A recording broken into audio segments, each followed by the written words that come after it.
తక్కువ సమయంలో ఎక్కువ డబ్బులు సంపాదించాలి అనే దురాశతో గంజాయి సరఫరా చేస్తూ ముగ్గురు యువకులు కూడా ఎక్సైజ్ పోలీసులకు అడ్డంగా దొరికారు.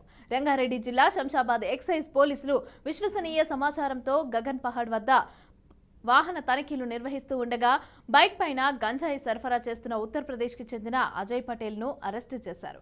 అయితే అతని వద్ద నుంచి 3 లక్షల రూపాయల విలువ చేసే 2.7 కిలోల గంజాయి, ఓ బైక్ను స్వాధీనం చేసుకున్నారు. ఇతనికి సహకరించిన అనిల్ కుమార్ ఖలీల్ను కూడా అదుపులోకి తీసుకుని రిమాండ్కు తరలించారు. ఇక నిషేధిత గంజాయిని ఎవరు సరఫరా చేసినా వాడినా వారిపైన కఠిన చర్యలు తీసుకుంటామని రంగారెడ్డి జిల్లా ఎక్సైజ్ అసిస్టెంట్ సూపరింటెండెంట్ శ్రీనివాస్ హెచ్చరించారు.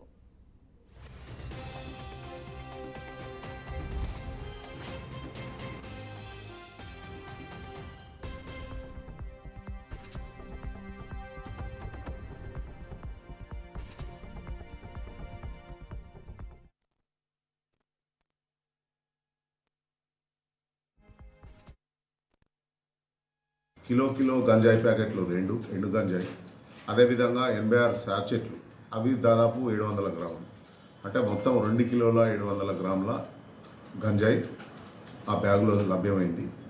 అట్టి ముగ్గురు వ్యక్తులను విచారించగా అందులో అజయ్ పటేల్ అనే వ్యక్తి ఉత్తరప్రదేశ్కు సంబంధించినటువంటి వాడు. ఈ రాకెట్కు మూల సూత్రధారి అతను అక్కడ నుంచి గంజాయి ఉత్తరప్రదేశ్ నుంచి తెచ్చి ఇక్కడ కాటేదాన్, గగన్ పహాడ్ ఇలా వివిధ వ్యక్తులకు అమ్ముతూ తద్వారా లాభం పొందుతూ చేస్తూ ఉన్నాడు. దానికి గాను ఇతనికి అనిల్ కుమార్ అనేటువంటి వ్యక్తి, ఖలీల్ అనే వ్యక్తి, ఈ అనిల్ కుమార్ అనేటాయనే బీహార్ అతను, ఖలీల్ అనేటటువంటి ఆయనే హర్యానాకు చెందినటువంటి వాళ్ళు. వీరు ముగ్గురు అయితే ఇటు అక్రమ గంజాయి వ్యాపారం చేస్తూ డబ్బులు సంపాదిస్తూ ఉన్నారు. సో వీళ్ళను అరెస్ట్ చేసి 2.7 కిలోలు 2 కిలోల 700 గ్రాముల గంజాయిని స్వాధీనం చేసుకోవడం జరిగింది.